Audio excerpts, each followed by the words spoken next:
34. Would Monica, would you like to call the roll?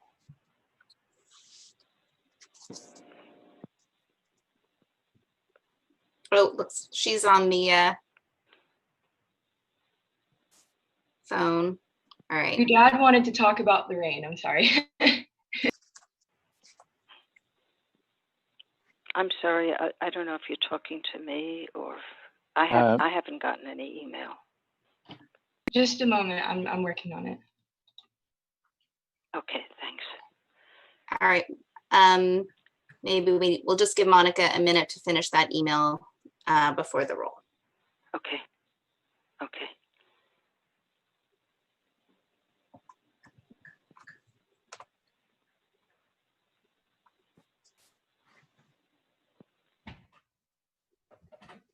So just for a couple comments on procedure, everybody's got the ability to mute and unmute themselves. So we would ask that you mute yourselves when you're not speaking so that we don't get background noise. We will, on each item, we'll need to just call for any public comment that may have been received in writing. Although I don't know that we've gotten anything so far, but we'll just need to make sure we check for that. So with that, Monica, are you ready now? Mm-hmm. All right, Director Jim Brown. I'm sorry, it's not clear to me who you're talking I'm here. to. This is Sadell. I've not received. Okay. Director Larry Stransky. Yes, I'm here. Director Richard Wasserman. Here. Director Tess Alvin Smith.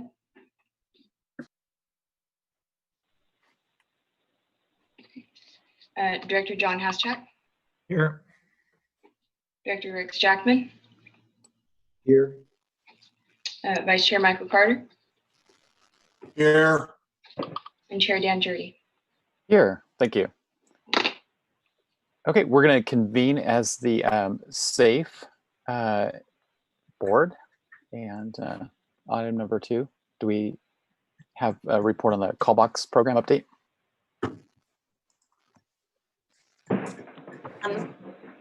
Yes, so I will, I'll go ahead and start this and then hand it over to Lexi. So as we have sort of briefly mentioned before, there are some system changes coming to the actual cellular service itself and their antennas that are necessitating some changes to our call box radios. So we've made, you'll see more on that in the budget item, but we do have some newer information regarding those service changes that are coming. So Lexi, I will hand it over to you. Okay, thank you, and hello, good afternoon. As Nafili said, there are some changes coming up. And first, I just wanted to give you guys a little bit of an update. Most of you have been on the board long enough to remember the 5-year financial and implementation strategic plan that was approved. And that plan is going to be upcoming, and we are going to be updating that plan soon and bringing it forward for the board to review and comment and continue to look at what the next 5 years could look like for the SAFE program. We do still have 141 call boxes along the state highways here in Mendocino County. 97 of them are regular cellular, and the remaining are satellite boxes. The satellite boxes we have implemented in the county are in areas that cannot reach any cellular service. And so the cellular service boxes are much cheaper for us to operate, and the satellites are quite a bit more. But they do reach areas such as Highway 162 in the canyons, along Highway 1. We've got a few definitely in the areas that you will want a call box, an emergency call box when you have a motorist traveling and they break down. Those are the particular areas you're really hoping to catch. So as Nafili mentioned, we are currently working with Verizon and our contractor Case Systems to do a 4G conversion to our system. And so this will only affect our 97 cellular boxes through Verizon. And we will have to, all of our cellular boxes right now operate on a 3G radio, and they call into CHP through that. And so as of December 31st, 3G service will be terminated, and we will be required to upgrade our boxes to a 4G radio. Case has worked very closely with Verizon to develop a radio that will work well. We are still seeing some pretty spotty areas in our county, and so currently I am still working with Verizon. They were very willing to try and do a little bit of shifting and adjusting of some of the towers to reach some of our areas that have minimal service and could be problems for our 4G conversion. But they seem very willing to work with us, which is great news. And while we are doing that conversion, we have also realized that some of our satellite boxes may be able to convert over to cellular, which is great news because that will decrease our satellite expenses. And so when we bring back the implementation plan and begin planning for the next 5 years, we did in the past have county roads identified and the potential to install new sites on county roads.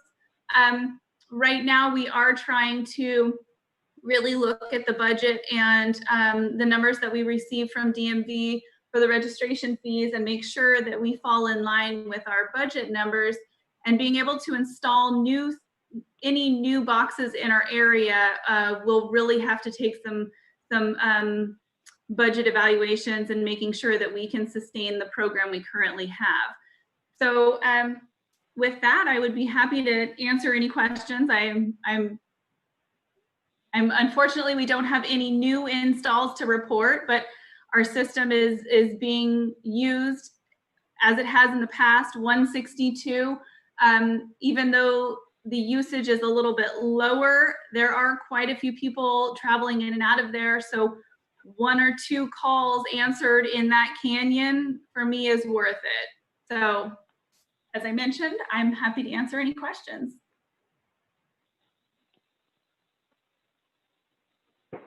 Do we have any board members with any questions from Lexi?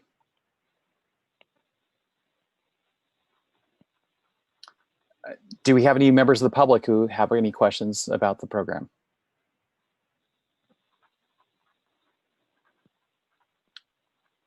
And let's confirm that we have not received any written comments on this item. I don't believe that we have. Okay, well, thank you for the update.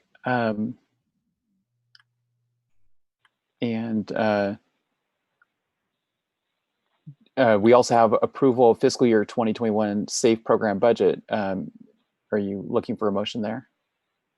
I am, and so this morning, I believe Monica had went ahead and forwarded out a new budget that had some notes included in that budget. And this year, it seems a little bit more, let's see, it seems a little bit more appropriate to have an annual budget. Typically, the SAFE program operates off of the 5-year financial plan, which includes a 5-year budget. And so as we continue on through the years, it seems that this seems a little bit more appropriate to have an annual budget, being able to look at these revenues and expenditures a little bit more closer to the program and seeing how we can continue to sustain the program and be able to install these radios and being able to evaluate how the system is working as a whole on an annual basis. And so included in your packet, we developed a draft budget that had a couple years for you to look at. And I'm gonna pull it up right here so that I can see it. You have the 18-19 actuals, You have revenues, the Department of Motor Vehicle collected fees, the interest and carryover. For the expenditures, you have the administration contract, which is the Dow and Associates. You have the planning contract, which is Davey Bates Consulting. You have line items for new installations and upgrades. You have existing system maintenance, cellular and satellite service, CHP contracts, and direct expenses. And so you will notice. So Lexi, so we did get that as an email. Do you have the capacity to do screen share so anybody else who didn't get that email could just see it as part of this Zoom meeting? Monica, do you have it available on your computer, or Nafili's got it? Fabulous. Okay, thanks, Nef. So yeah, as I mentioned, there's the revenues and the expenditures. On the side, you'll see the $1 per annual vehicle registration, which is bringing in your the proposed revenues and what we've collected over the few years, and the interest. There's the 38,509 we have for the 2021 proposed budget. We have the Dow and Associates contract. This includes the administration, monitoring, weed abatement, maintenance, computers, and phones. The DBC, the Davey Bates Consulting planning contract. The planning contract is based on a maximum amount allowable. This planning contract is billed per actual hours, and so you can see over the past few years, these have not actually been billed out to the contract maximum. This year in particular, you will see under the proposed budget, $145,500 under new installations and upgrades. This is where I was previously talking about the 4G radio conversion. We've been given an estimate of $1,500 per box to upgrade these with new radios, and then the labor to do it. So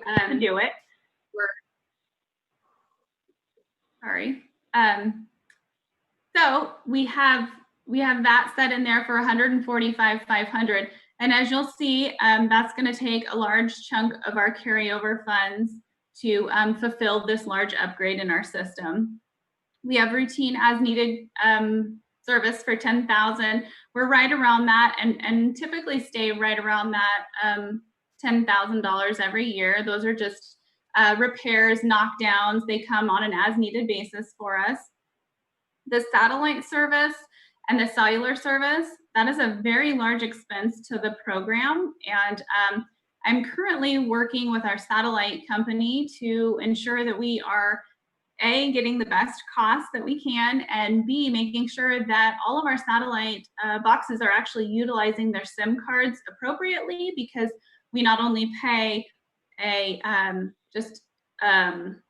user fee, but we also have the usage. So we have two separate fees, and it can average anywhere from $45 to 100 and something dollars. So on an average, our 44 call boxes that are satellite run about $3,000 per month. So that's a pretty big expense to the program. Additionally, we have the CHP costs, and they are very minimal for what they provide. So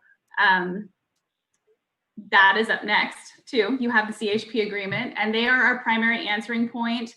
This cost could be much larger if we were not using CHP. Some of the areas in the Bay Area have to use an additional primary answering point, and we are very lucky that CHP is still willing to answer these calls for us. So that brings this proposed budget for 2021 to $252,875. And if you remove the $145,500 of the upgrade expenses, it's more around the $107,000 mark, because that is where our vehicle registration fees come in. So deducting the $145,500 brings you much closer to your actual revenues collected in the year. And Nafili, if you'd like to add anything. Nafili and Lexi, can I just clarify, this is Janet, the handout that went out this morning that you have on the screen, that just added some notes, correct? We have the budget in the packet for the same numbers, is that right? Yes. Yes. Thank you. Yeah, there were no changes. It was just the addition of notes for discussion during the board meeting. So I don't have anything to add to the revenues or expenses. Just to note that we're now out of the 5-year plan that was covered. The fiscal plan that was included in the 5-year plan, we're out of that 5-year period, which is why we're doing this when we have not previously done it. We'll be updating that 5-year plan. So we may be able to next year go back to relying on that fiscal plan, or we may continue to do a separate budget rather than referring to that 5-year plan each year, although that would, the plan would still include a fiscal component. So that's why we're doing this when we have not previously. So we're happy to answer any questions. We are looking for a motion on this today, and the numbers, the administration and the planning numbers do correspond to figures that are in one of the budget resolutions that was passed in June. So this ties in with that action. Okay, do we have any board member questions about the proposed budget?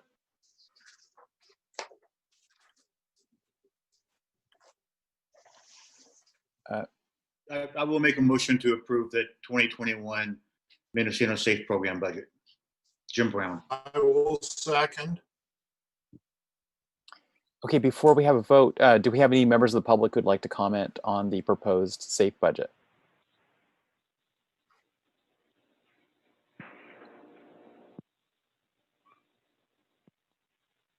And we have not received any comments in writing. Okay, all right. Can you conduct a roll call vote? Director Brown, Yes. Director Stransky, Yes. Director Wasserman, Yes. Director Alvin Smith, Yes. and Director Haschak, Yes. Director Jackman. I think I'm not on this. Oh, vote. sorry. Vice Chair Carter Yes. and Chair Jurdy. Yes. So we've conducted our SAFE items. We're going to then now recess as SAFE and reconvene as the Regional Transportation Planning Agency. We do, And- wait, we've got one more SAFE item, sorry. Okay. We do have the approval of the agreement with CHP that is a separate item and actually requires a resolution. Would someone like to So- make a motion to approve the resolution annual agreement with California Highway Patrol? I so will moved. so move. One of us will second it. Okay. Do we have any public comment on the annual agreement with California Highway Patrol? Not hearing any. Can we have a roll call vote? Director Brown, Yes. Director Stransky, Yes. Director Wasserman, Yes. Director Alvin Smith, Yes. Director Haschak, Yes. Vice Chair Carter, Yes. Chair Jurdy. Yes. Okay, now we're going to recess as SAFE, reconvene as the Regional Transportation Planning Agency, and recess as the Regional Transportation Planning Agency in order to reconvene as the Policy Advisory Committee. The next item on our agenda is public expression on non-agenda items. Do we have any members of the public who would wish to comment on items not on today's agenda?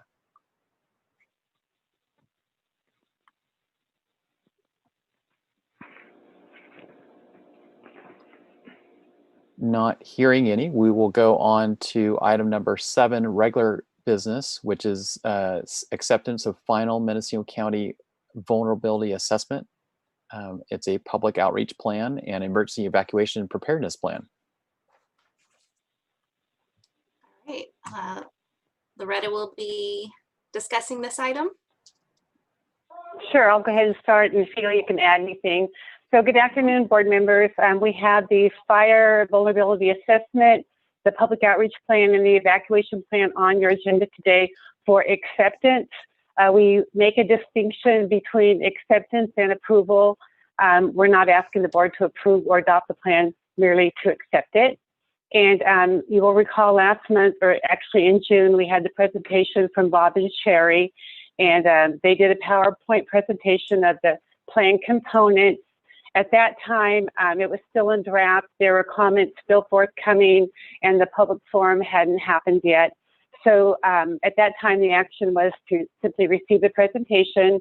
The virtual public forum was held on June 22nd with good attendance. At one point, there were about 100 attendees on the phone, a mix from staff and local officials and community members.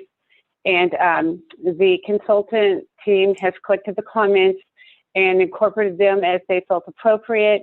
And it's on your agenda today for acceptance. Following this meeting, I believe sometime in September, the consultants are working with Sheriff's Department personnel to schedule a presentation of the evacuation plan on the Board of Supervisors agenda. The board may choose to adopt that as an annex to the county's emergency operations plan, but that's up to the board. So today, Category 5 staff is not required to make a presentation, but Bob Newman is here for any questions, and we would be happy to answer any specific questions. And Ms. Ely, do you want to add anything? I don't have a lot to add. We know that there were quite a few comments that were received. We know that Category 5 has worked extensively on addressing those comments. In particular, they worked closely with the Brook Trails Fire Department to incorporate some comments that they provided.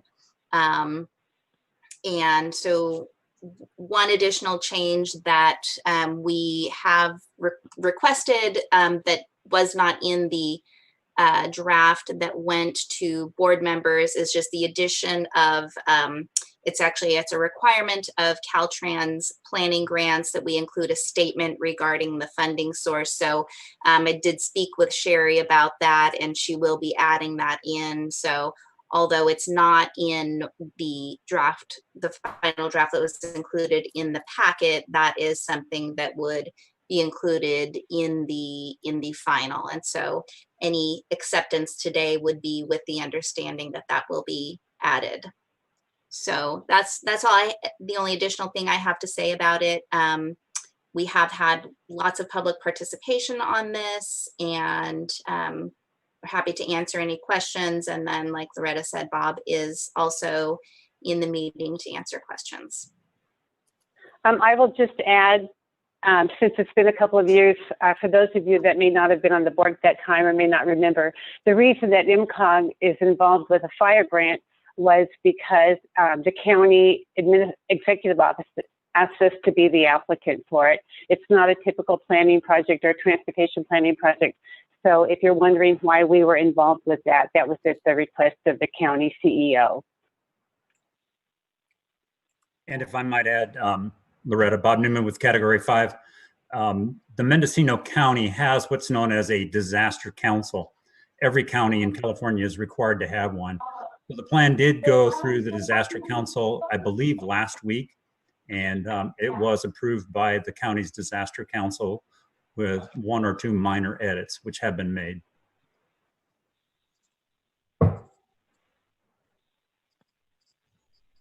Thank you. I believe Director Carter, perhaps you and perhaps Director Hashak were involved in some of the meetings with Category 5. Do either of you have something you want to add to the report? Yeah, I'll just report that, I appreciate Category 5's outreach, and there's lots of communication and back and forth with the Sherwood Firewise Council. That was, I think it helped make it a better product in the end. And I've also had contact with the chief building official for Mendocino County about some of the recommendations from the document about changes that we should be making in Mendocino County as far as the building code. And the response back was that we're pretty much doing those things already. and they're part of either the CAL FIRE requirement or the county building code according to the California building and residential codes. And the only one that really wasn't included was about combustible fire protection fencing. And so that's something that Supervisor Jurdy and I can discuss in the future, whether that should be something that we pursue. I'm just thinking in Mendocino County, that's probably not that feasible since we have a lot of fencing and a lot of trees. And so anyway, I appreciate the work on this. My basic comments are I work closely with the Office of Emergency Services on both the community emergency response teams and the ham emergency communications. And everything that we saw that was in the original draft was addressed, and we're very happy with what we've got. It's a good report. Okay, thank you.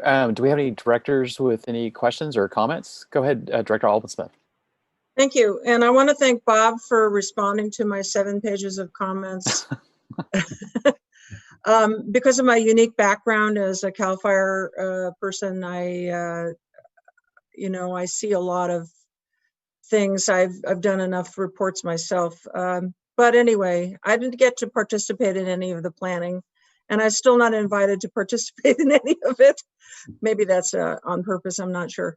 But anyway, my question to Bob is, what changed as a result? My main comments were a big concern over the pygmy, especially places that were not like highlighted. The Kamshikaya Road was sort of highlighted, and the Albion Bridge was sort of highlighted, but there's an awful lot of pygmy, including in the city of Fort Bragg. So I know it's the reservoir, but that is part of the pygmy. So my concern is that it's getting hotter and hotter, and that seems to be the trend, and I'm ready for this place to explode. I'm really worried. What changed as a result of my comments, or that you were planning anyway? I believe that as I captured your comments, I believe I strengthened that section. As I recall, I know that I talked to that as being a very critical area that is a very high fire hazard zone. I don't remember specifically the changes that I made, but I know it's addressed in there that it's a very critical, dangerous area. And I think I also remember that you had some concerns about the woods, the retirement, and I strengthened that. So I believe I got all that. I'll go back again and look this afternoon to be sure, but I'm certain I got all that. I took a gander at it this morning one more time, and I didn't see that much change. But I just want people to know that there's only one way in, one way out of most of this stuff, and they're just going to die. If this area isn't cleared. A lot of let me just say this up front. In my experience, there's a lot of interagency work that can be done to clear some of the vegetation, such as in the state parks, Jackson State Forest, CAL FIRE interface. There's a lot of pygmy, and they could at least set up, some burns in there if they can cooperate with each other. So I'm putting that out there. I'll shut up.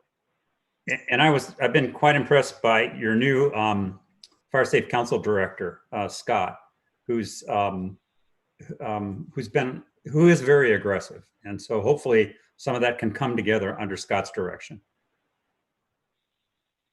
If there is a certain section you would like to look at, I can bring that up on the screen if that would be helpful.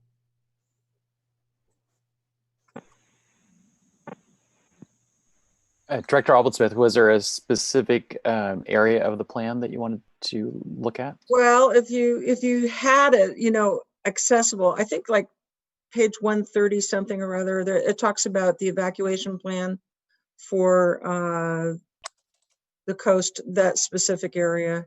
I don't have it in my, it's just something I remember 132 or something like that in today's version, not the original.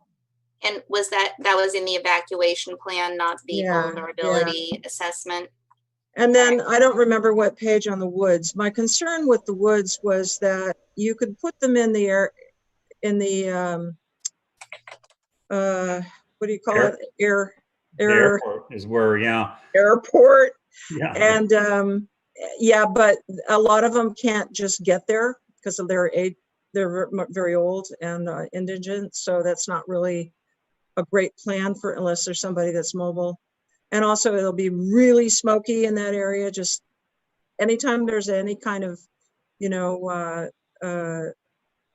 cold spell and people are burning, it's really awful. So putting them there, and they already have respiratory issues, is probably not the greatest plan, and there are no buildings there. So get them out as soon as possible. Yeah, that is a very difficult situation there. You're right. The airport is only a momentary safe refuge, especially with respiratory illness that many of those folks have. The quickest thing would be to get them off, you know, out of that area and down to the coast. And so I believe I speak, in fact, I think it's, Nafili has it up right now. Yeah. And then, yeah, okay. So it's a difficult spot, most definitely.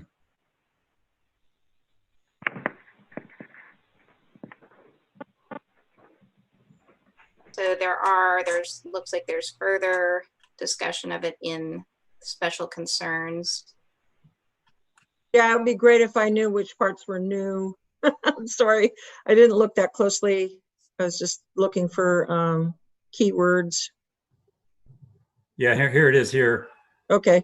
The bottom of page 132 talks about that is a top priority for evacuation in that area.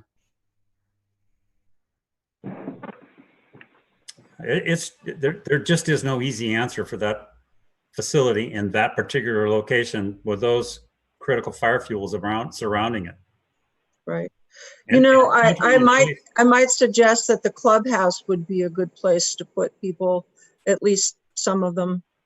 Well, you know, I was concerned. I thought about the clubhouse, and if you look at the construction type there, I just did not feel comfortable.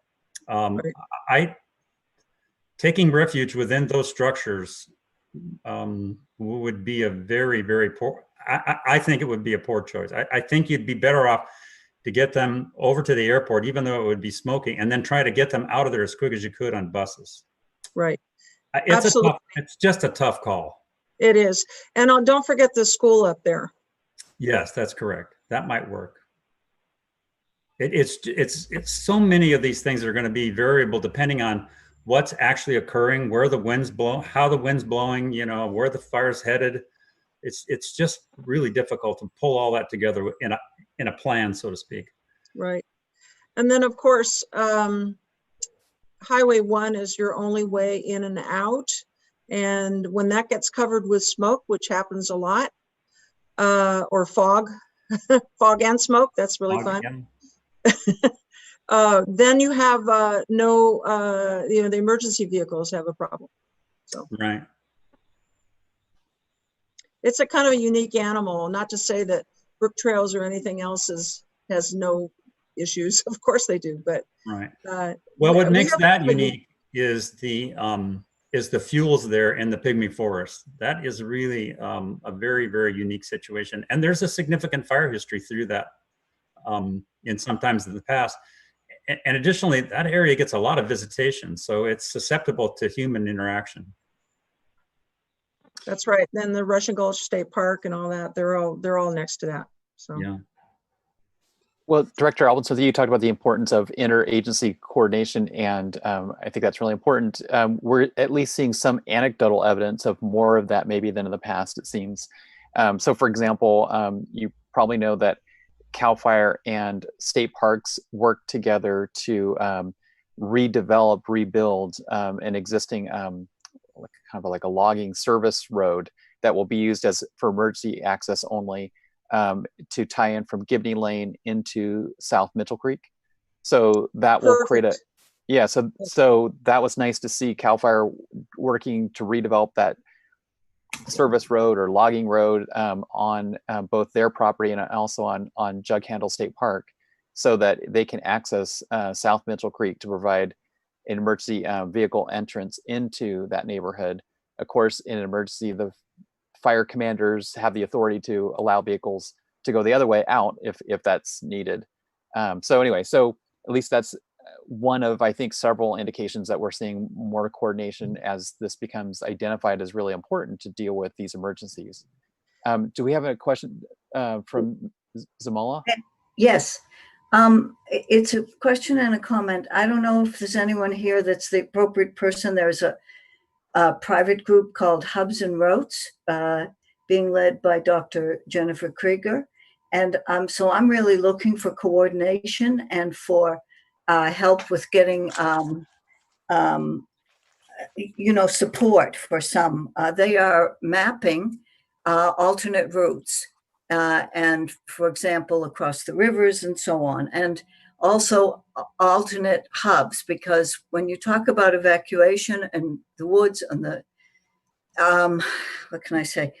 A lot of these things are about being someplace else close by. So for example, no one has approached the biological field station, which is basically on the river and has many little houses completely equipped with kitchens. And so I'm looking to see if someone here wants to be a, liaison or contact Hubs and Routes, or I'm just, my only relationship to this is newly formed Albion Fire District Fire Council.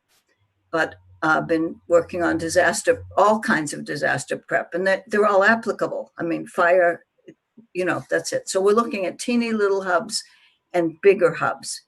And so has anyone here had any connection with this Hubs and Routes process yet? No. I believe great. several people have. I believe this plan may have gone to them in draft form.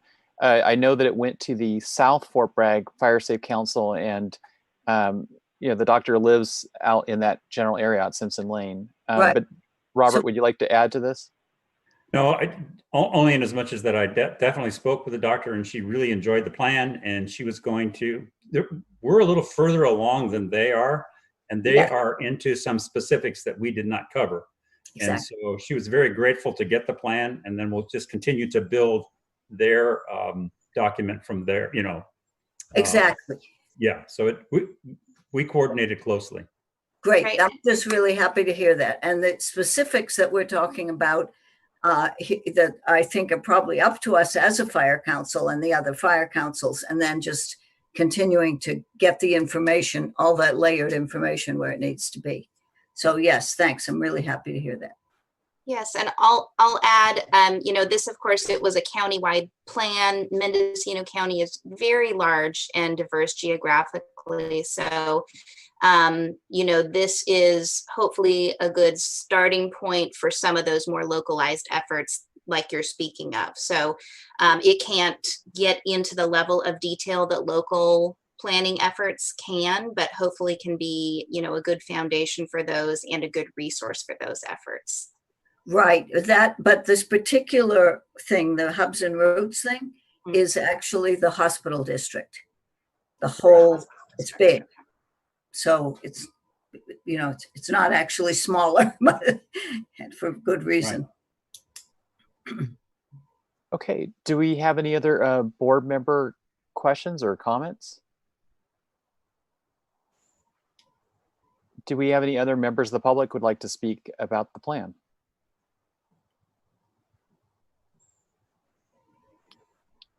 And we have not received any additional written public comment for the meeting on this item.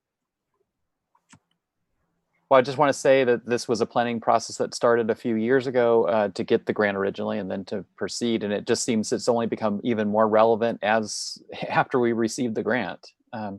So thank you for working on this, everyone. And I'd just like to thank the staff for all the support in the last 3 or 4 months, 5 or 6 months, however long it's been. Yes. Yeah, we're pleased to be pleased to have a product, and hopefully it'll be a really useful tool for responders and moving forward in other planning efforts and kind of guiding our decisions. I'll also note that Caltrans is working on a similar project specific to state highway facilities. So their first phase would be just a vulnerability assessment, and then they'd be moving on to further phases subsequently. So I haven't seen the results of that. It would be for the entire Caltrans District 1, so Mendocino, Lake, Humboldt, and Del Norte counties. So hopefully we'll see something on that before long.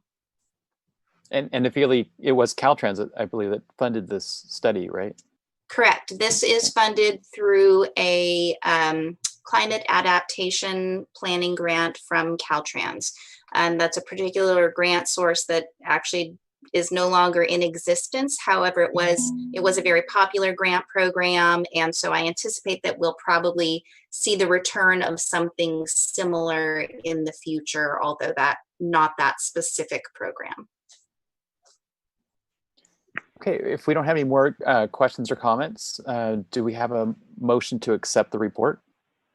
I would like to move that we accept the report with the inclusion of the information that Nephili mentioned at the beginning of this presentation.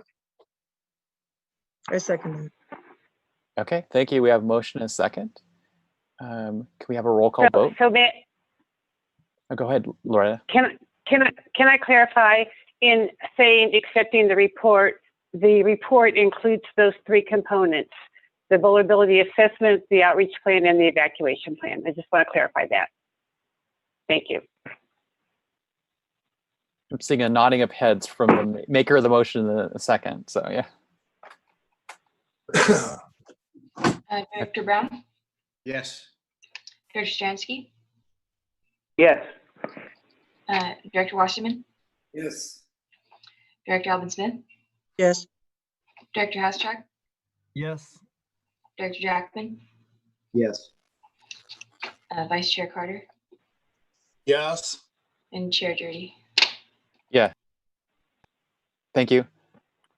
Okay, then we're on to the adoption of Resolution M 2020, approving the Programming, Relief, and Economic Security CARES Act funding for non-urbanized programming for Mendocino Transit Authority. Yes, so when Congress passed the CARES Act for relief from the current pandemic, there was $2.2 billion included for rural transit operators. The first distribution of that went out or was made available to transit operators that had previously received 5311 funding and 5311F funding in the spring. And that was for operations. Now the second round of funding is available, which represents about 2/3 of the total funding. The first was about 1/3 of the available funding. We had a fairly short time frame to work with this, and it was a little different than the first round of CARES funding. While that first one, like I mentioned, it went directly to the previous recipients of funding through the 5311, which in Mendocino County is just Mendocino Transit Authority. In the second round of funding, they Caltrans, who is administering the program in California, asked that the regional transportation planning agencies reach out to any other potential 5311 eligible applicants.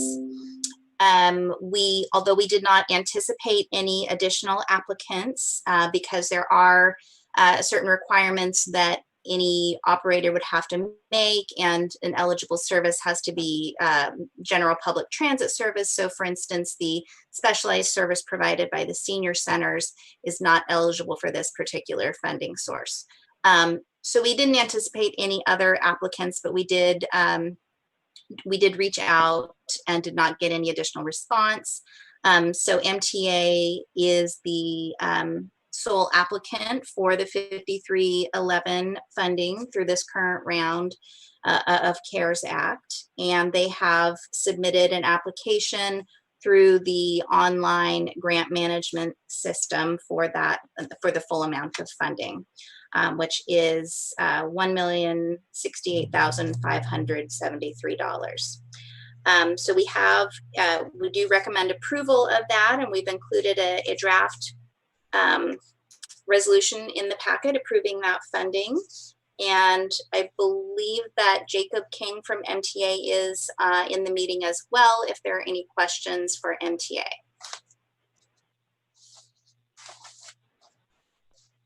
Do we have any board member questions or comments? Go ahead, Richie. Thank you.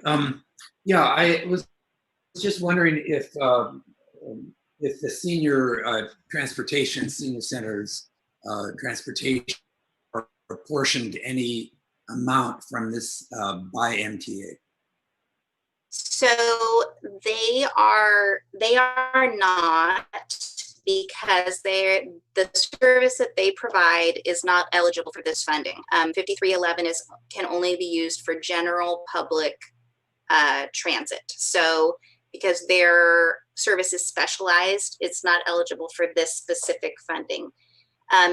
It is our hope that because MTA is receiving this funding to alleviate some of the loss of other revenues caused by the pandemic, that it would help offset the funding sources that do go to the senior center. So that's the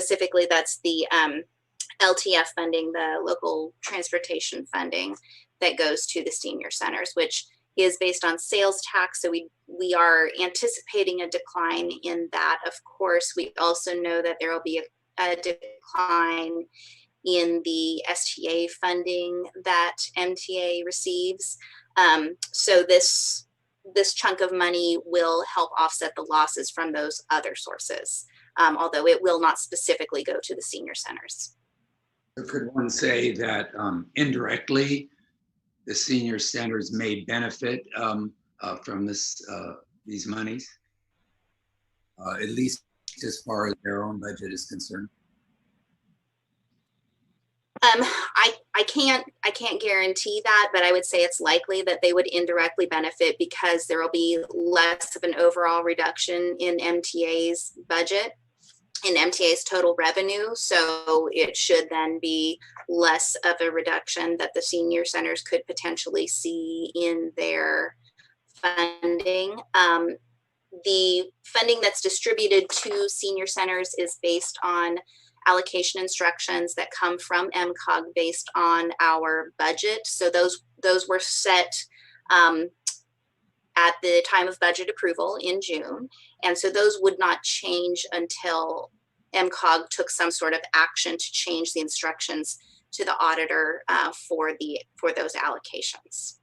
So until we give some sort of direction, those won't change. And we'll be able to factor in the CARES funding and other funding sources and the overall transit revenue picture as a whole.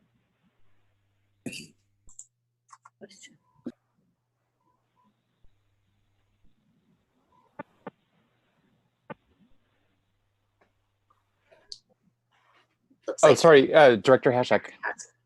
Yeah, my question is that this is over $1 million. Is that going to be able to make MTA whole? Or, because certainly there's a lot of loss of revenue in these times. So what's the overall budget picture going to look like with this? So I'll if Jacob wants to add on, that might be helpful, but I'll say that it's probably too soon to know. We know that the STA funding has dropped, but we don't know what the ultimate impact will be on the LTF funding. So we'd like to think that this will come close to making them whole, but I really don't think that at this point in time we can say for sure. Okay. I'd have to agree. Thank you. Thank you, Jacob. Thank you, Jacob. Do we have any other board members who would like to ask questions or make comments? Okay. Abel or Zamela, would you like to speak? I would. It's very. I didn't realize this was part of the. So, can you? Let me say, is there this funding is coming through you, and I'm not new to the senior center, but I'm new to this process, and I understand that it's specifically for general population, but is it possible if this group is approving the budget, this enormous amount of money, that you are directed also to make sure that it is equitably used, whether it's by reducing or adding where it gets, so that the senior centers get an equitable relationship to the fact that this money is coming for MTA. Did you understand the question? Yes. So I think that there was language similar to what you're suggesting included in the budget action taken by the MCOG board in June, that sort of ensured that the senior center payments would not be reduced without looking at transit funding as a whole. So I think that MCOG board has already addressed that through the instructions to the auditor. But the board, which board? Not the board that's not just the MTA board. I mean, I know that this is a controversial issue between MTA and senior centers. It was included in the MCOG board action. So this current board that is meeting today is the MCOG board, and the action that they took in June included that to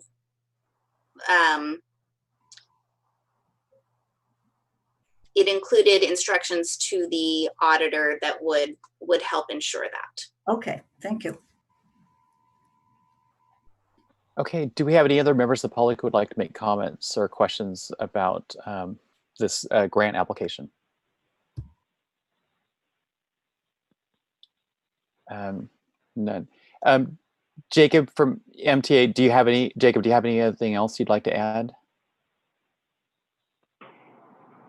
I have reached out to the senior centers just from my end and talked to everybody in this time, and basically just to let them all know that I'm willing to work with them. I think that's been very important right now, but nothing else to add from that. Okay, thank you, Jacob. Would someone like to make a motion to approve the funding? So moved. So moved. Second. Okay, can we have a roll call vote? Director Brown, Yes. Director Stransky, Yes. Wasserman, Yes. Alvin Smith, Yes. Housechuck, Yes.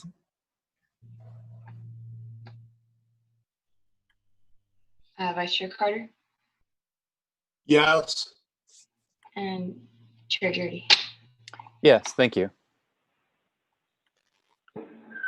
And I think we all hope, although the finances are a little tricky right now for everyone, we hope that there's a way that everyone can stay afloat in this time. So we hope everybody is able to work together on that. Now I'd like to go on to item number 9, which is presentation on Caltrans ArcMap map planning portal. Yes, so this is the long-awaited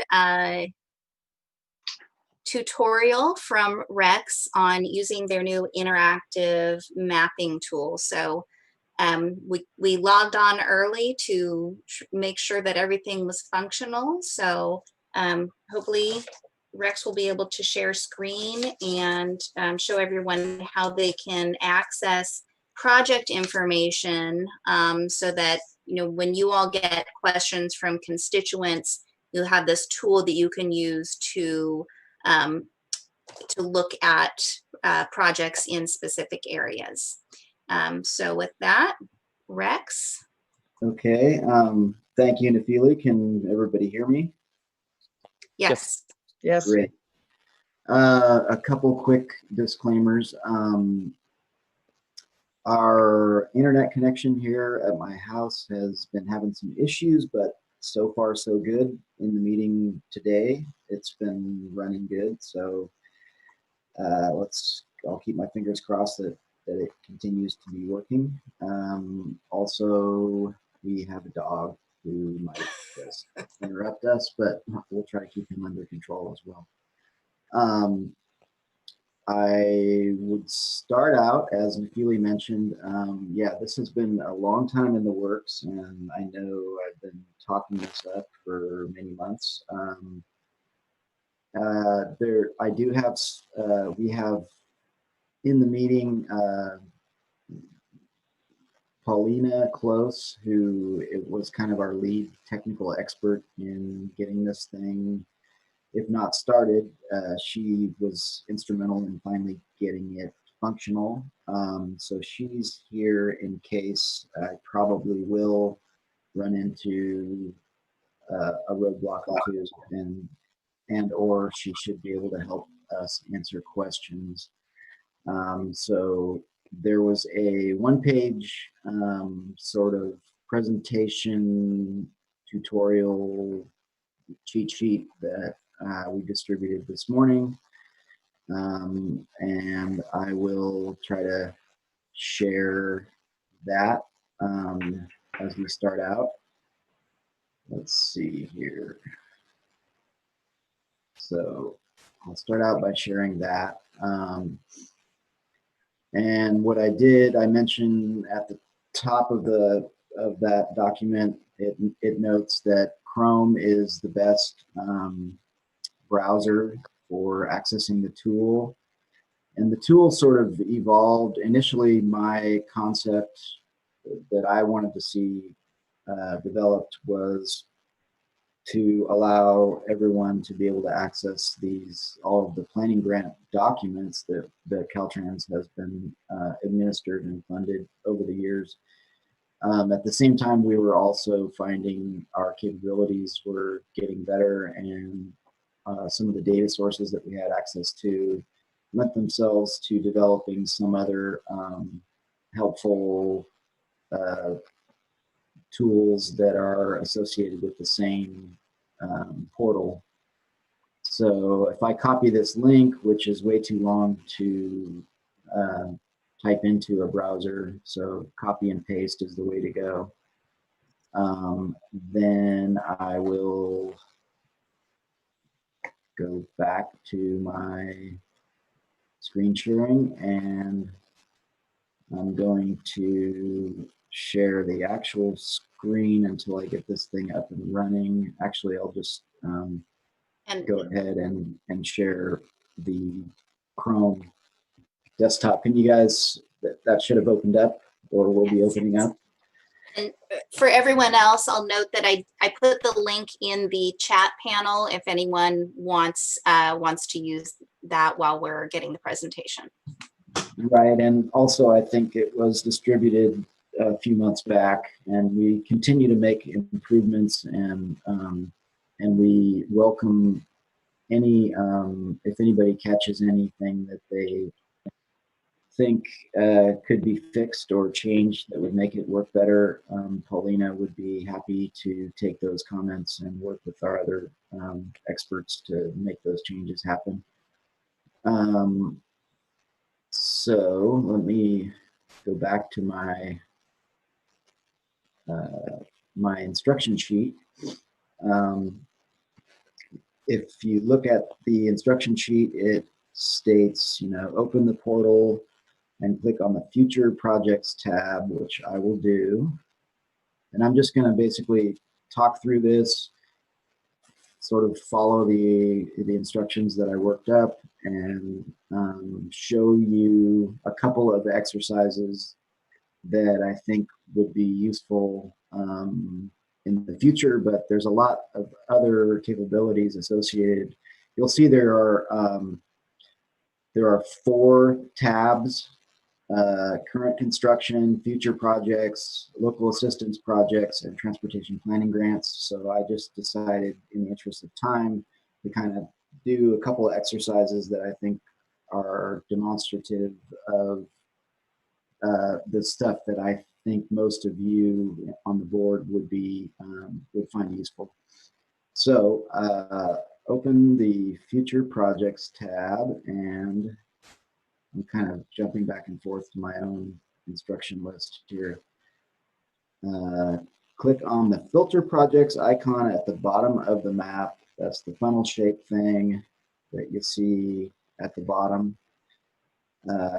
So I click on that, and I think what I said was go ahead and do projects by county. And then when you go into the drop-down menu, if you select Mendocino and apply, it does a filter, and you can't actually see it because it's behind that filter thing. So what I said to do, I think, is to minimize the filter. Don't close it, because if you close it, it will make that query go away, and you'll be back where you started. So I minimized it, and then I go to, you'll note that it kind of gives you a choice. Actually, where was I? See, here we are, already having some. Oh, then click on the attribute table on the left side of the map. I have to move this around. I hopefully you can see this a little better than I can. I have a pretty small laptop. So the attribute table is this one on the lower left. And this is just to kind of show one of the quirky things about this is the attribute table only shows you what is visible on the map at the time. So I moved the map up so that it's now visible, and you'll see that the attribute table was populated. Paulina, you can feel free if I misstate something, or if I say something that is going to steer people astray, feel free to chime in.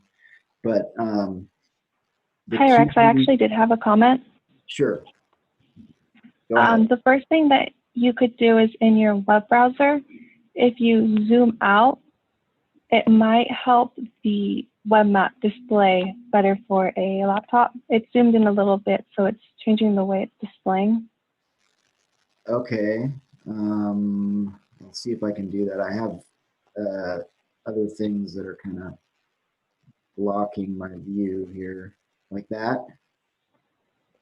In the 3 ellipses in the corner and the right-hand side, you should be able to change your zoom settings. Zoom settings. Yeah, on the web browser, kind of near where you have to start to bookmark the pages. Well, I zoomed out. Can you see that? Is that what you were getting at? Yeah, so the web map works is that it can also work on a mobile device. So depending on the size of your screen, it changes. So sometimes if you zoom out in the web browser, you can change the way that the web map displays. Okay, thank you. That's but good. I'll move past that. Okay. As far as the attribute table, there is a button called Filter Map by Extent that's a little bit highlighted. And if you turn that off, it'll show you all of the data in the map instead of having you filter to where you want to be. Okay, so maybe you can quickly tell me where that button is. Yeah, if you see the project locations tab in the attribute table, it's underlined in blue. There's that glider button right there. If you can, okay, there we go. so you can toggle that on and off. Okay. So I was That's all I just wanted to add. gonna thank you, Paulina. Feel free to jump in again if you have other pointers. So the two formats that the information is displayed in are point locations and segments. So this allows you to jump between those two things. And I think I was just basically kind of showing that attribute table as one way of viewing project information. You can see that it's pretty useful in that it displays key information, the route, the post miles, and the construction year over there on the right. Just a sec. I don't want to get bogged down here. So then if you go to the button here that says, I think that's where I am in the instructions here, that create a report. Yeah. You click on create a report, and this has a few quirks to it as well, but so I'm going to go ahead and type in Mendocino and click on that. And this is going to give me all the information on all the projects in Mendocino. Generate a report. And once it finishes working, what you do is you go ahead and click on the print icon when it's ready, which I'm still waiting for. Hopefully my internet will not bog us down too much. Still waiting for that to load. Looks like I still have internet access, so it's working away. I might have to, okay, there it is. So when it's ready, it'll allow you to click on this print icon, and when you hit print, then it doesn't actually print yet, but it generates the report in a printable format, which can be, yeah, if you follow the steps that I've just gone through, this will basically give you a report of, in this case, I think we're working in future projects, but you could also do current construction projects the same way. Gives you a map at the beginning, and I'm going to scroll down. Everybody can see this, right? The printable format, good. The basic project information after the map. You can see, again, not a lot of extraneous Caltrans stuff other than maybe the EA and the project ID. It's fairly understandable, I think, and it gives you the bare bones information about that you might be looking for about these projects. There's another kind of programming type of a thing, is that the construction year is listed with a decimal point, which is a little interesting. But you can see, 2021, 2022, all the way out to 2031. And they're listed by performance objective. That's the way it was set up. I think depending on the audience, some of this information is obviously going to be more useful than other information, but and these are the ones that are listed by segment. So they have beginning and ending post miles, etc. And I'm going to close this and move on to another quick demo.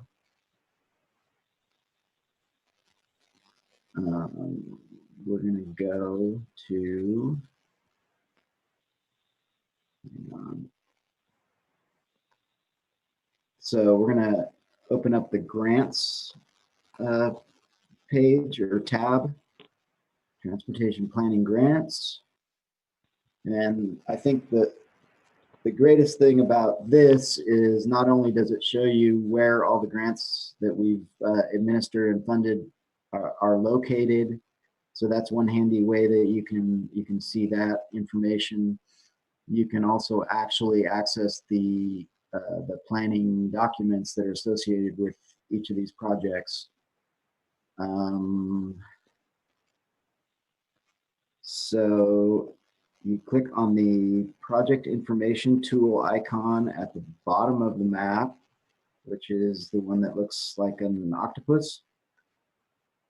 And then you can, this just sort of like allows you to parse through all the different grant products that have been developed by the grant type.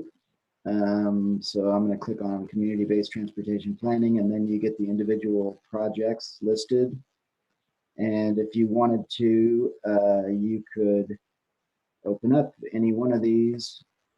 You click on it, it gives you a little window that pops up. Hopefully there's not too much delay here between what I'm saying and what you're seeing.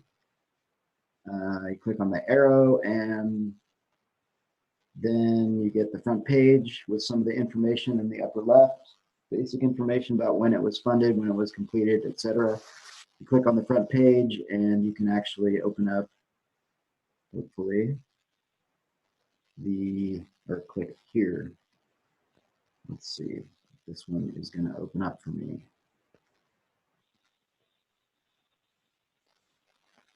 Oh, so it looks like it opened up the PDF, and it may differ from browser to browser, but it looks like it opened up the PDF at the bottom of my screen. So I had to click on that to get it to actually upload. But there's the document.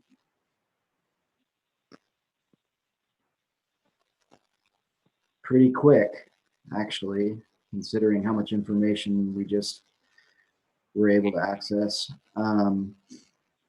And I'm gonna close or go back here. Oops, that's not what we wanted. Hopefully that doesn't throw us off too much. Go back to the planning grants page.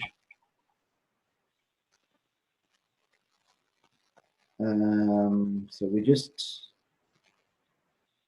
looked at some of the information. You can also you can zoom into Mendocino County and then either go into the attribute table or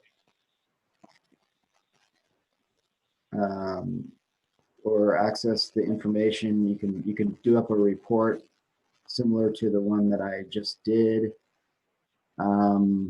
Another thing that you can do that's kind of neat is you could click on a location, and then you see it says 1 of 3. If you click on one of the arrows, it will move you through to the different documents. But if you click on the arrow, you see it opens up the actual document. So there's 3 different grants that were done in Willits over the years. And by clicking on the Willits location, you can then scroll through those 3 different documents. And another thing you could do is, so you'll see, oops, going back. Practice makes perfect. I had to practice even to get to this clunky level of proficiency, but you will get there. So I was going to show how to select, let's see, I think,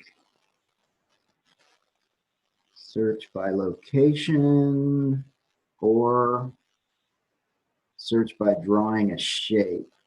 So let's say I'm just interested in, grants on the coast. I can draw a box around the area on the coast. And then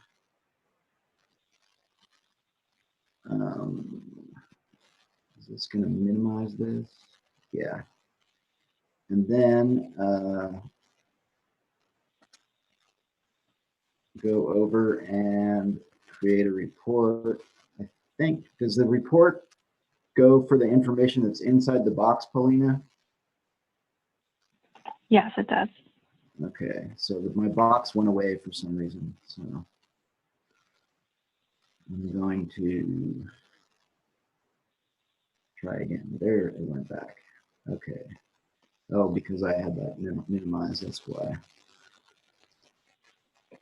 There we go. So it's selected. I have a box drawn around it, and then it's just going to give me the grants that are inside of that box that I drew. So there's multiple different ways that you can query for the information that you're looking for. But in this case, I just grabbed, you know, an area along the coast and a few of the more inland ones. And then again, I click on that print icon, and it works up a report that has the map on the front page with showing the box that I drew. So it shows you what the study area is basically. And then the grants are categorized by county. The color dots are which county they're in. But in this case, it's only going to show the ones that were within the box that I drew. So hopefully they're probably all in Mendocino County. And when you do this this report on the grant page, it actually includes the link to the actual documents. So let's just try the one in Point Arena and see if that opens up. Over here on the bottom left, because I have all these PDFs that have opened up here. Is it opening? It says opening in 1 minute, 2 minutes.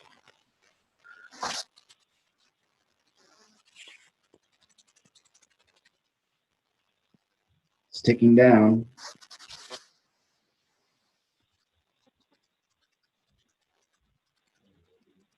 So again, I mentioned the current projects, future projects, the planning grants. There's also that tab for local assistance projects, which are the projects that are not Caltrans projects. Those are projects that are being administered or being developed by local agencies, but Caltrans does some of the oversight just to ensure that the rules are being followed as far as the particular funding types go. And those, because all that information is kept in a different database, it lent itself to, for some reason it keeps jumping around. I think it's going to finally open, and there it is, the Point Arena grant. So I was mentioning the local assistance grants, they're on their own separate page because all of that data is sort of lends itself to making its own page. So that is a quick walkthrough, I think, of some of the more useful aspects of the tool and tools that are available through this portal. I would also mention we're working on sort of transforming a lot of our long-range planning, the information that we historically would put into our transportation concept reports, which is you know, the existing facility information, how wide the shoulder is in any given location, what the facility type is, the traffic volumes, and the ultimate concept that we're working towards for the facility. All that kind of information we hope to have in a very similar format, a tool that's accessible, that would allow people, mostly probably oriented to our own engineers as they develop projects. They need a lot of that information, and you know, currently we point them to the transportation concept report, which is in a PDF format, and they have to find the table that has the little bit of information that they're looking for.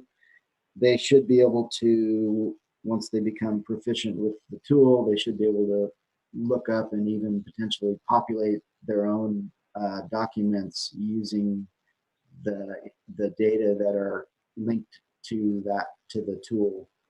That's sort of in the works, and we have a few of our technical experts that are working on tying some of those big kind of cumbersome databases into that somewhat more user-friendly way of accessing all that information. So I think I'm gonna open it up for questions that people might have, and I'll try to address them kind of on the fly if I can. Rex, if you could unshare your screen so it'd be easier for the rest of us to see who all's wanting to speak, that'd be great. Okay. I did it. That was quick. Okay. Do we have any board members who have any questions or comments on this online software?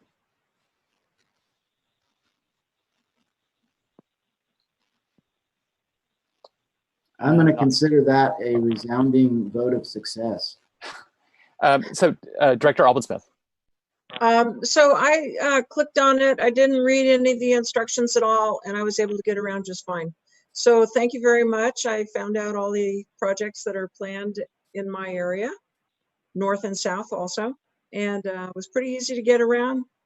Great program. I'm very impressed. Wow, you did better than I did. It took me a while, so I guess there's a range of natural abilities here. Paulina is on the line, so if you have any techie questions, she would be the one to ask those. Thank you, Tess. That's encouraging. We're happy to hear that.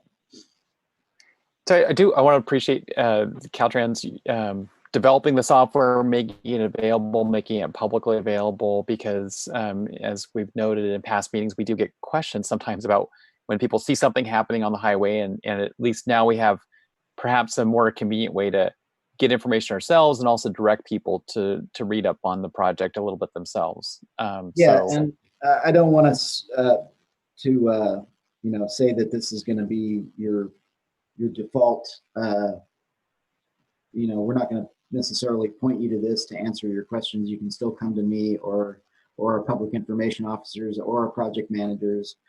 I'm certain that hopefully we will be able to give you, a little bit more depth to answer your questions than what you're going to find just through this particular portal. But it does give one more way of finding information.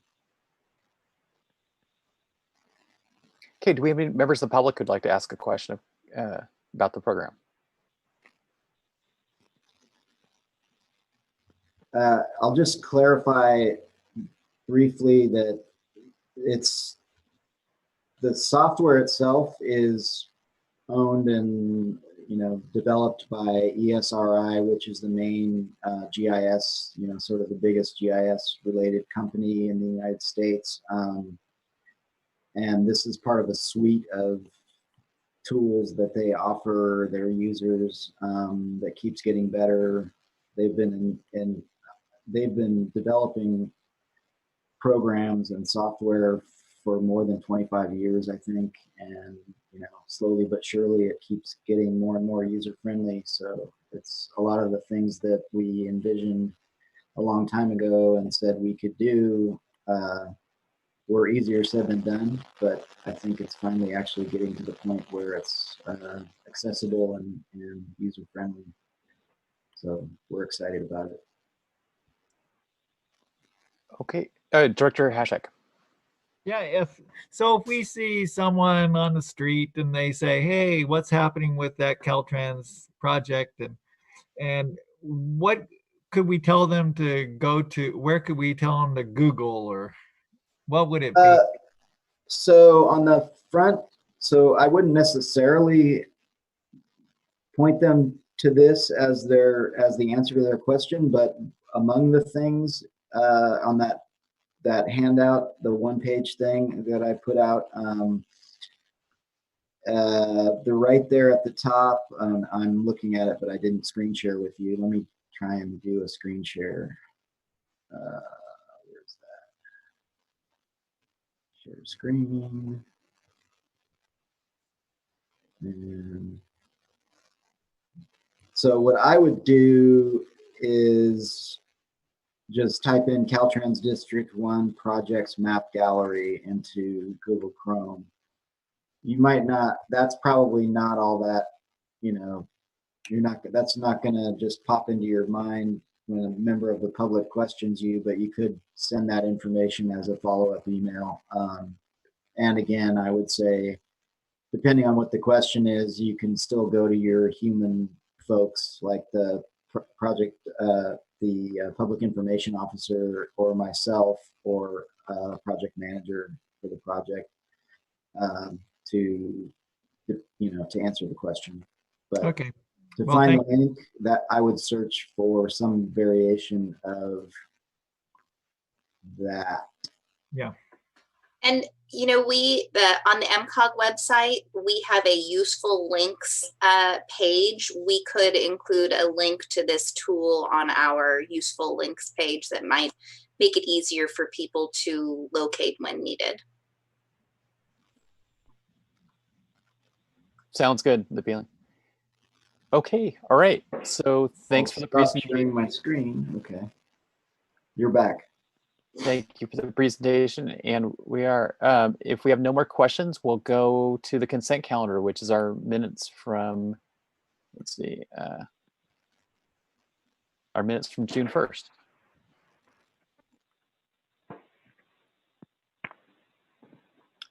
Would someone like to make a motion to approve our minutes of June 1st? Move approval of the minutes for June 1st.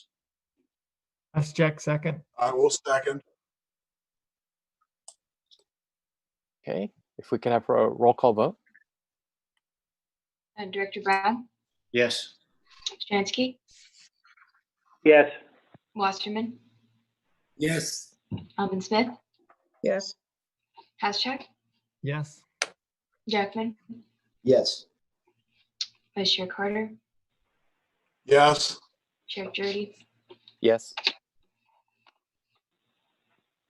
Okay, great. Again, we're going to recess as the Policy Advisory Committee, reconvene as the Regional Transportation Planning Agency. Do we have a motion to ratify the actions of the Policy Advisory Committee? Oh, Director Wasserman, you made the motion? Okay. We have a motion by Director Wasserman, second by Director Brown. Can we have a roll call vote? Director Brown, Yes. Stransky, Yes. Wasserman, Alvin Smith, Yes. Haschak, Yes. Vice Chair Carter, Yes. Chair Jurdy.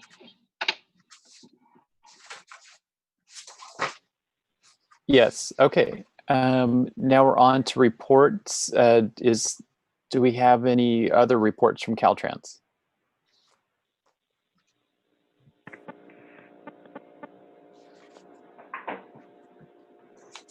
So this is our sort of standing report item that we added probably 2 or 3 meetings ago for just any general updates on Caltrans projects. Rex, do you have anything else for us? Yeah, it took me a minute to get back to unmute myself. I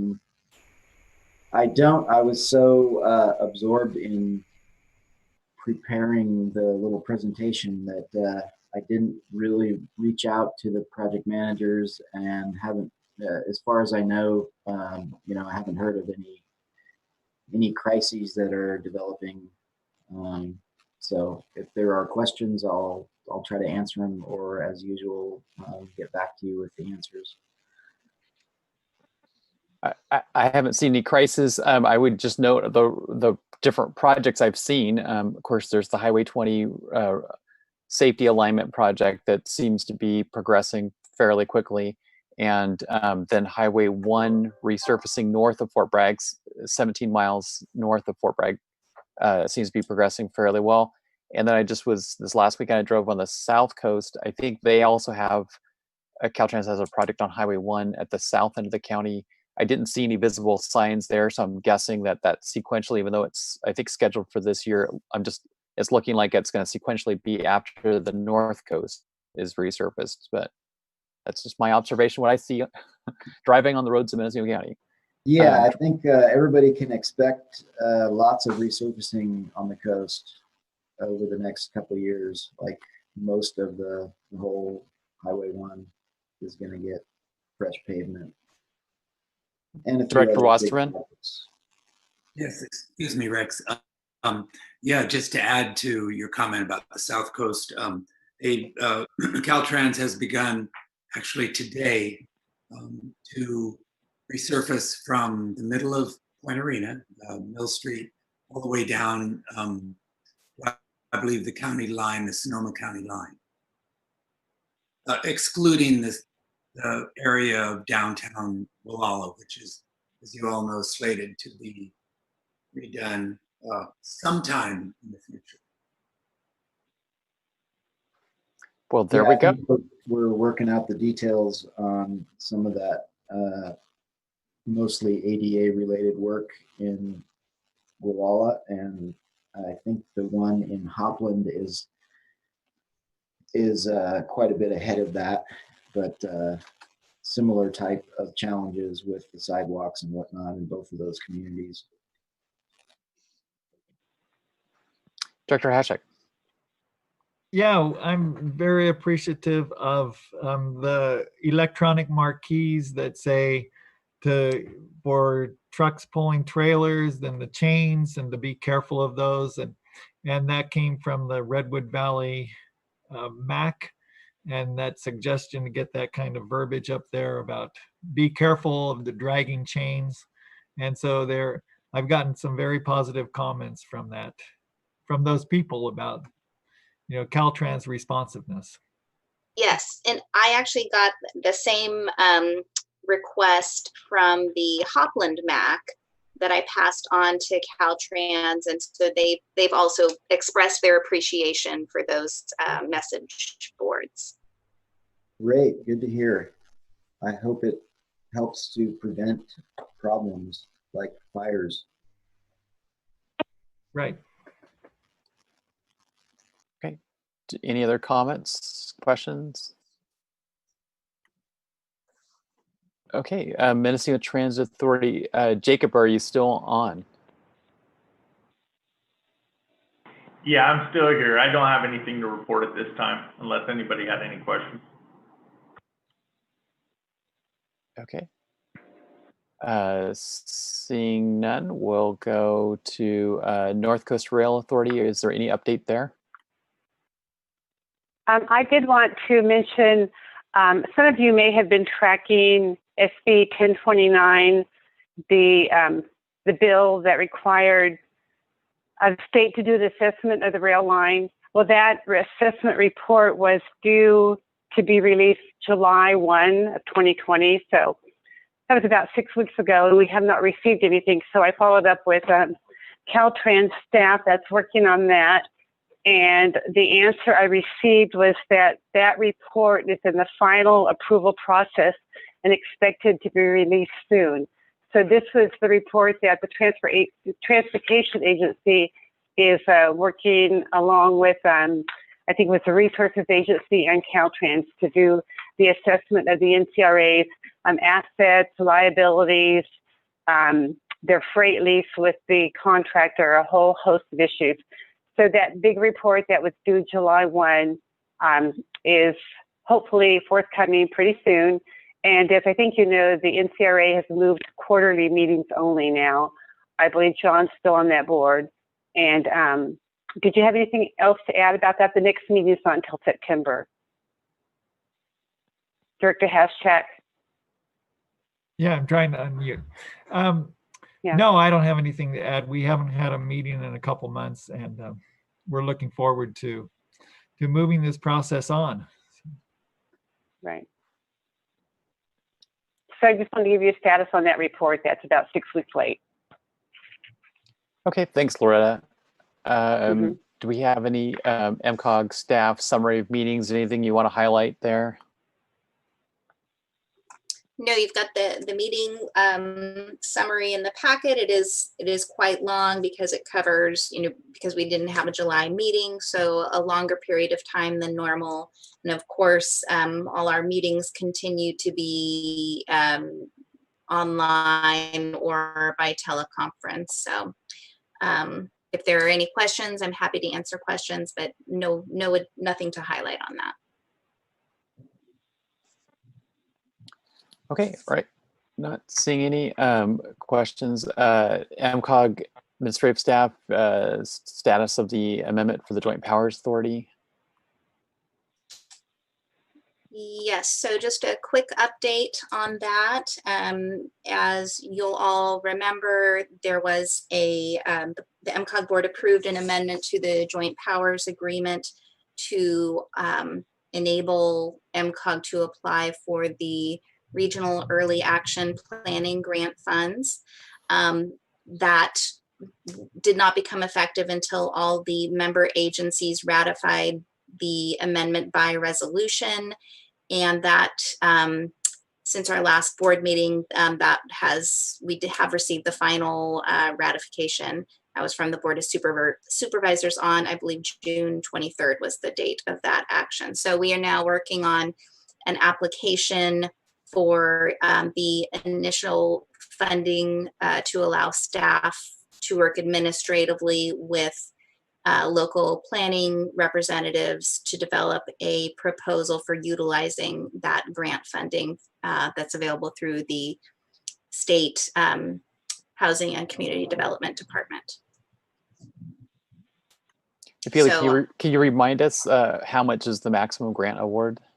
Yes, so I'd have to look to get the exact dollar figure, but it's around $385,000 for Mendocino County.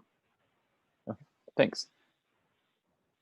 Do you have anything? Oh, I'll just mention that, yes, all 5 agencies did pass the Joint Powers Amendment by resolution, and I'm working on sending that final Joint Powers document around to the different agencies. So we'll be gathering some signatures, and that'll be it.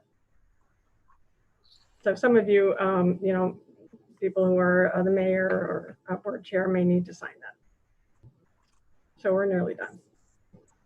So I looked up the exact amount. It is $383,245.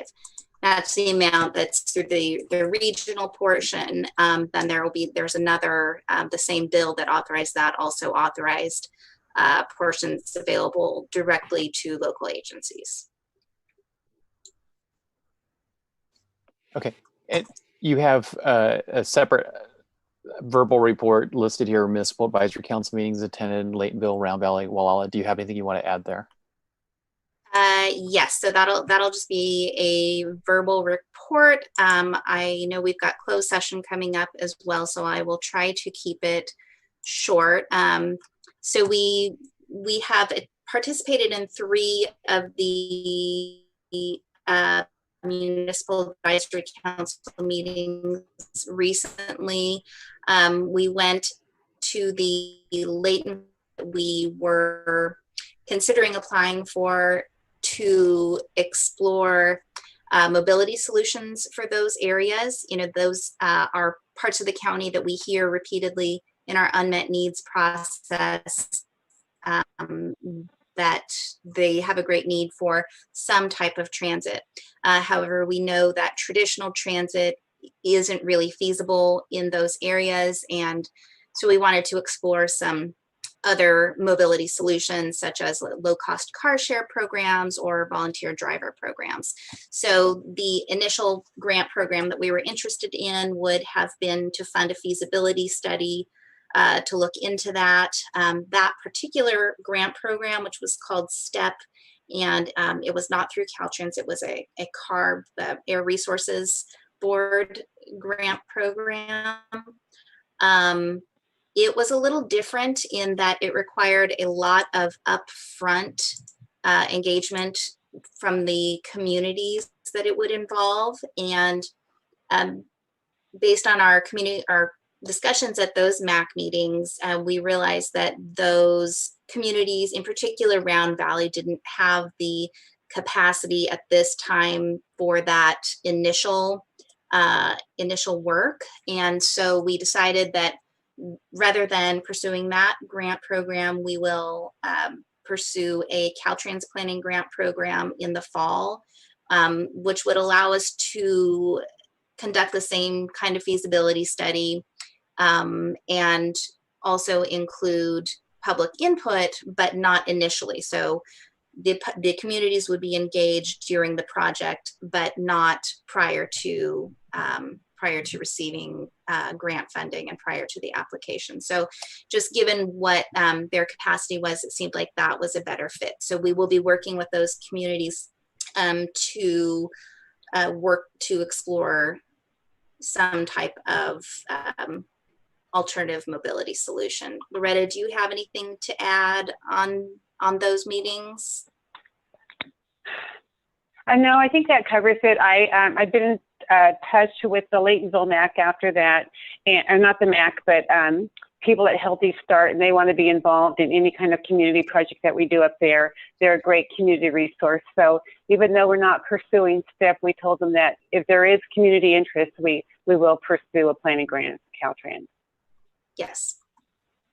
So that was those two MACs, and then also recently attended a Wallala MAC meeting. So the intent of that was to share with them a current update on the Wallala Downtown Streetscape project. So I think you'll all remember that last fall, Caltrans worked with a community group, a working group made up of community members, and held a community public meeting that was attended by nearly 200 people to get feedback on alternatives for the streetscape project. And based on the feedback from the working group and the public workshop, Caltrans was moving forward with a 64-foot wide right-of-way alternative that would include parking on both sides of the highway, bike lanes, and sidewalks, and 2 travel lanes. Unfortunately, very recently, the design team discovered that in order to achieve that 64-foot right-of-way due to the slope in the area, retaining walls ranging between 3 and 5 feet would be needed along the sides of the road. So we, the project team that has worked with the community, knew right away that that was unlikely to be supported by the community. And so we knew we had to go back to the community and start exploring other options that could be achieved without the need for retaining walls, or at least a very minimal need for retaining walls. So with that in mind, we started planning for a public workshop, virtual public workshop in this case, and also wanted to provide information to the MAC. So we attended, the Caltrans project manager, Frank Demling, and I attended the Wallala MAC meeting. And although we had intended it to be an informational item, they did actually take action and made a recommendation on a specific layout that they would prefer that would fit within a 60-foot right-of-way. Now, I don't know if a 60-foot right-of-way would be able to achieve the results of minimizing or the need for retaining walls. So that's something that Caltrans is looking into. The design team is trying to figure out how narrow the road needs to be, or the right-of-way needs to be, in order to really minimize that. So that's something that they're working on.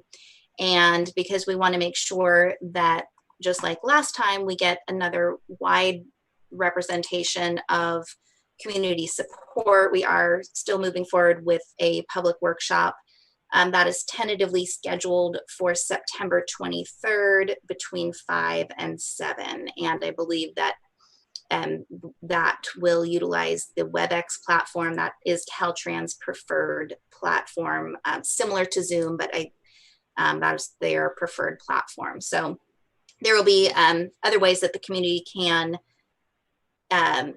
participate. I believe that they're hoping to have the local radio station broadcast that meeting, and there will be a phone-in option also, because we know internet service through that area isn't great, and so we want to make sure that people who can't participate live on the internet will still have an opportunity to provide input. So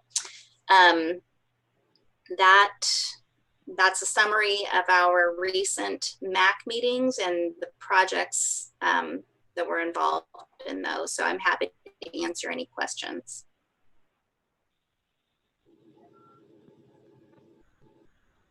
Okay, not seeing any questions. I guess we can go on to if there's a brief report about the California Transportation Foundation Forum, which was back in July.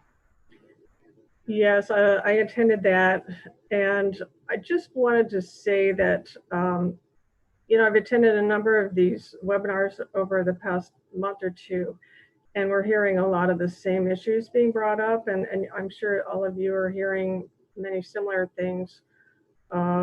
So the agency heads, elected officials, various stakeholders are talking about the concerns over, you know, where will our transportation funding be coming from? It's dramatically dropped. We're losing money, as you know.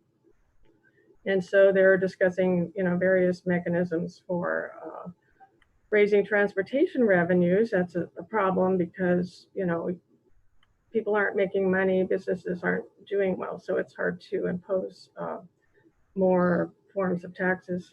Even raising bonds, are saying, is kind of risky. So these are being discussed. We know our local sales taxes are down in really all across the state. And so there are those losses to deal with. Some good news is that, you know, construction projects that are already funded are moving forward, and they've had a chance to get out there and speed up some of the projects, you know, while there's less traffic on the road. So that's a good thing. And there's a lot of concern over public transit. You know, there've been surveys done, and it looks like there's going to be a lot of work needed to restore confidence in using public transit by many people. So they're going all out, you know, some of the transit agencies to make the effort to get the word out that they are doing, you know, strengthening their cleaning protocols and doing all of those important things on the buses. So they would like to see more of a federal standard on that. But the transit agencies we're hearing from are doing these things. So I know our local agency here, MTA, is doing that as well. There's been, you know, there have been some environmental benefits, fortunately, during this pandemic. You know, the air is cleaner, there's less traffic and all of that. Wildlife has been doing better.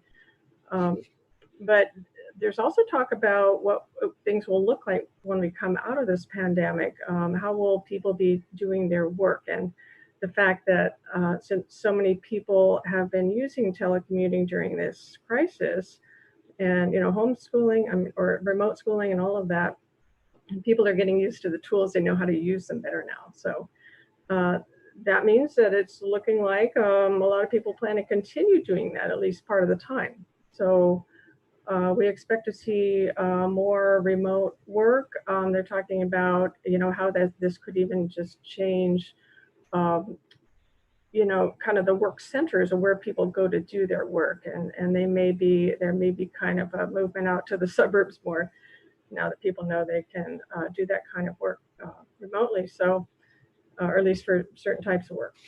So these are some of the issues that are going around. There's a lot of data available during this, so we're learning as we go. and it's pretty interesting to watch. We'll see what happens with all of that. There's a lot of concern, but there's also some bright spots. So some of my takeaways. Okay, well, thanks. We definitely are seeing more people working remotely. And in fact, I don't know if I mentioned this in the previous meeting, but my understanding is the state of California is looking at only bringing about 25% of their employees back into state office buildings and 75% for the foreseeable future working from home. So that's actually opening up jobs to people in Mendocino County to work for the state as a major employer or other major employers in the state here from Mendocino County. Absolutely. Yeah, I heard, I was told by someone in Caltrans District 1 that their entire project management team will continue working remotely even after the pandemic.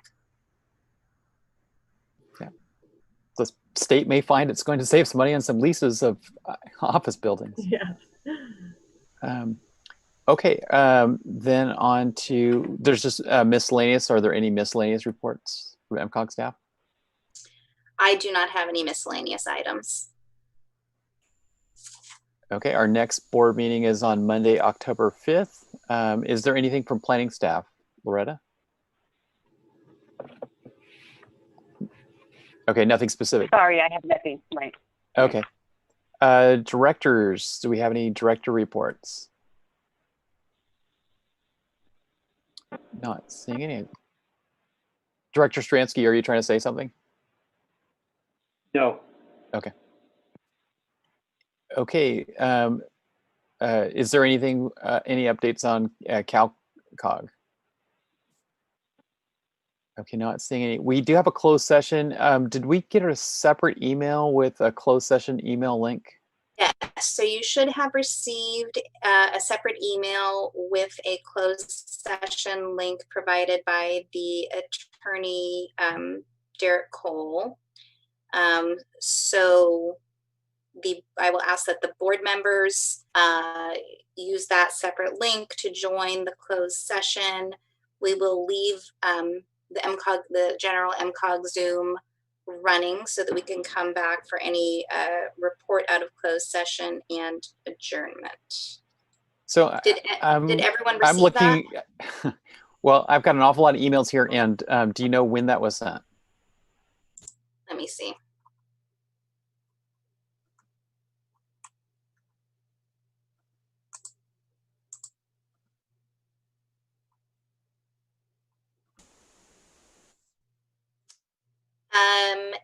It should have been sent on Thursday. Let me resend it one more time. All right. Thank you.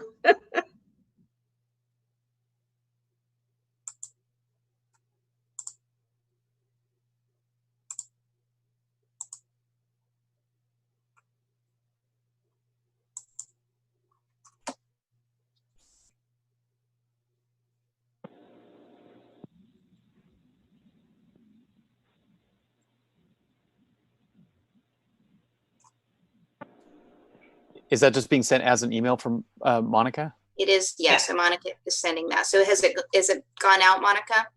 Yeah, I got it. I just got it. Okay. So.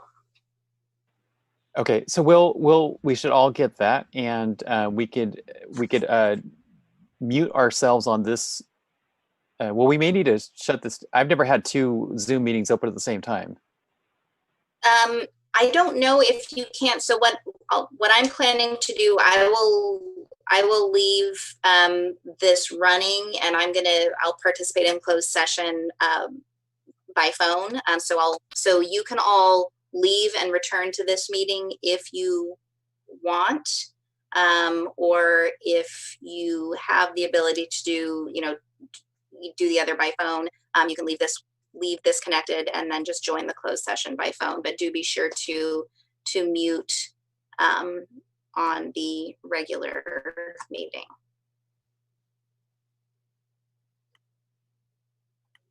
Okay, sounds good. My email just came through, so I've got it. So everybody else have the contact? Jim, you don't have it yet?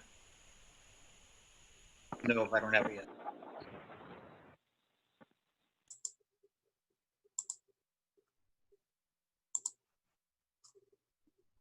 All right, well, we'll wait.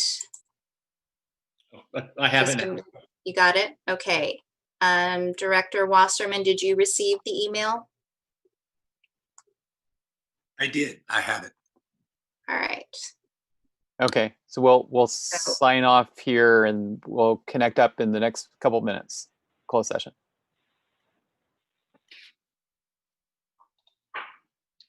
Larry, do you want me to read you off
3:53. It looks like we are back in open session, and we simply have to report out of closed session that information was received from legal counsel. Update was received pertaining to one case referenced in our agenda. I'm looking for my agenda really quickly here. It was for one case, which was Dewey White versus Mendocino Council of Governments, Superior Court case number SC UK CVPT 1870179, and nothing more to report other than update was given to the board. And with that, I think we can adjourn at 3:54. All right, thank you, everyone. Right. Bye. Have a great week. You too.